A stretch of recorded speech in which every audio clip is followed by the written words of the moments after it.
Romeo کے نام police رسول کا خط اور اس کا 6واں باب جو 23 آیات پر مشتمل ہے۔ پس ہم کیا کہیں؟ کیا گناہ کرتے رہیں تاکہ فضل زیادہ ہو؟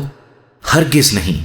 ہم جو گناہ کے اعتبار سے مر گئے، کیوں کر اس میں آئندہ کو زندگی گزاریں؟ کیا تم نہیں جانتے کہ ہم جتنوں نے مسیح یسوع میں شامل ہونے کا بپتسمہ لیا تو اس کی موت میں شامل ہونے کا بپتسمہ لیا؟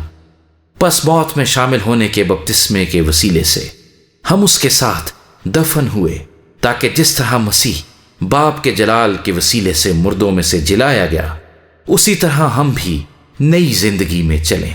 کیونکہ جب ہم اس کی موت کی مشابہت سے اس کے ساتھ پیوستہ ہو گئے تو بے شک اس کے جی اٹھنے کی مشابہت سے بھی اس کے ساتھ پیوستہ ہوں گے۔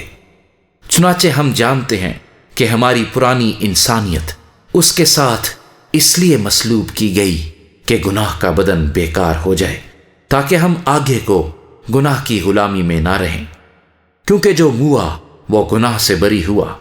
پس جب ہم مسیح کے ساتھ موئے تو ہمیں یقین ہے کہ اس کے ساتھ جئیں گے بھی، کیونکہ یہ جانتے ہیں کہ مسیح جب مردوں میں سے جی اٹھا ہے تو پھر نہیں مرنے کا، موت کا پھر اس پر اختیار نہیں ہونے کا۔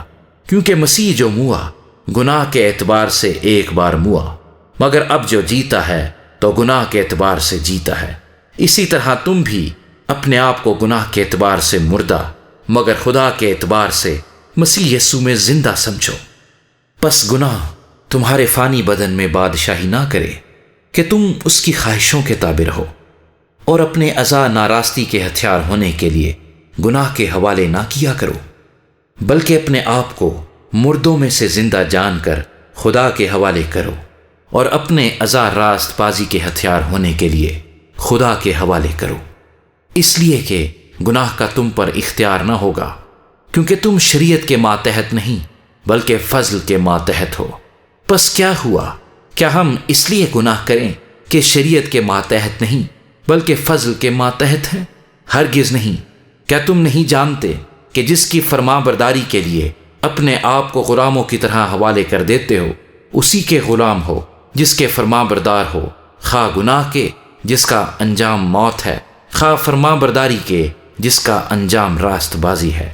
لیکن خدا کا شکر ہے کہ اگرچہ تم گناہ کے غلام تھے تو بھی دل سے اس تعلیم کے فرما بردار ہو گئے جس کے سانچے میں تم ڈھالے گئے تھے، اور گناہ سے آزاد ہو کر راست بازی کے غلام ہو گئے۔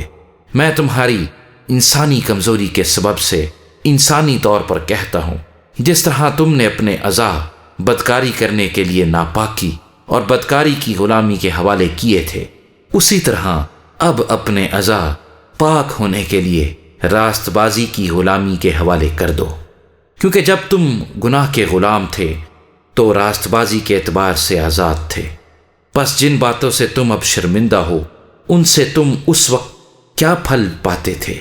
کیونکہ ان کا انجام تو موت ہے۔ مگر اب گناہ سے آزاد اور خدا کے غلام ہو کر تم کو اپنا پھل ملا، جس سے پاکیزگی حاصل ہوتی ہے، اور اس کا انجام ہمیشہ کی زندگی ہے۔ کیونکہ گناہ کی مزدوری موت ہے، مگر خدا کی بخشش ہمارے خداوند مسیح یسوع میں ہمیشہ کی زندگی ہے۔